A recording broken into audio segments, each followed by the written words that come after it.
اعوذ بالله من الشیطان الرجیم بسم الله الرحمن الرحیم. ګرانو کتونکو سرفراز دورانی جی پایم خیبر نیوز نه جی تاسو ته مینه ډک سلامونه. قدرمنو دی وخت کې دلته زه شهدو کې دلته زه موجود یم جی او که تاسو جی ما سره د قافله ګوري دا جی ټول د پی ټی آی جی ټایګر دی جی څنګه جی تاسو ته پته ده څنګه روز څنګه چې الیکشن ته نږدې کیږي د پی ټی آی چې کوم څومره کارکون دي جی هغه جوش او جذبې سیوا کیږي لګیا دي د وخت کې دلته جی موږ سره نیازلی به دلته موږ سره موجود دي او تاسو هم ګوري د دې تعلق جی پی ټی آی سره د خبرې به کوو د الیکشن په حواله باندې هر یو جی سړی دغه جی توره تیره کړې ده چې ګټه زما ده. نیازلی به د یو جهان مننه خوشاله اوسئ آباد اوسئ. تر ته وایي چې څنګه الیکشن په 8 تاریخ باندې جی الیکشن دی او هر یو سړی جی دغه خبره کوي چې یاره زه به ګټم. څه به وایي تاسو؟ بسم الله الرحمن الرحیم. ایاک نعبد و ایاک نستعین. زما نوم نیاز بادر دی، زه ویلیج 1 نه کسان کونسلر یم. دا کوم خلک چې دا خبره کوي چې زه ګټم، هغه خلکو نه دا تپوس وکړئ چې تاسو په دې 100-200 سیټونو کې کسان څومره ودرولي، آیا په 15 باندې وزیر اعلی جوړیږي؟ دا خو ممکنه نه ده.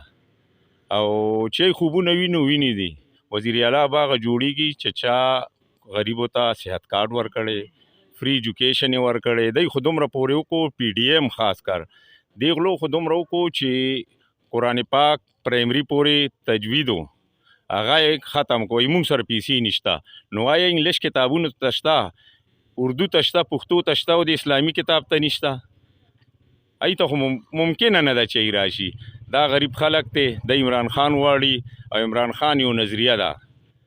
که څوک ډیر دا وایي چې نه قومي کې که پرویز خټک وایي چې زه وزیر اعلی جوړېږم، نو دا خوبونه دي نه ویني.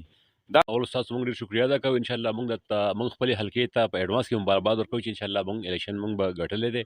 او غټه خبره ده چې د پښتو وطن دی زموږ په دې پښتو معاشره کې چې داسې یو کس وي د علاقې چې هغه به چا باندې ننګ وکړي په یو علاقه باندې مسله باندې، نو که بیا به هغه باندې سخت راشي ټول علاقه ورسره ودرېږي. نو دې وخت کې عمران خان موږ باندې عالمي سطح باندې موږ باندې یو ننګ کړی دی، انسانیت باندې کړی دی، پارټۍ باندې کړی دی، موږ ټولو باندې کړی دی. او دې وخت کې هغه په جیل کې بندي پروت دی. نو ان شاء الله دا زموږ فرض دی. دې وخت کې موږ د ټرانسفارمر د نلۍ ګري سیاست نه کوو خیري. پهله به اوټ موږ د هغه کم چې موږ باندې وفا کړی ایته ان شاء الله ورکوو خیري. او دا جز لګ ټوډې نه مننه مهرباني.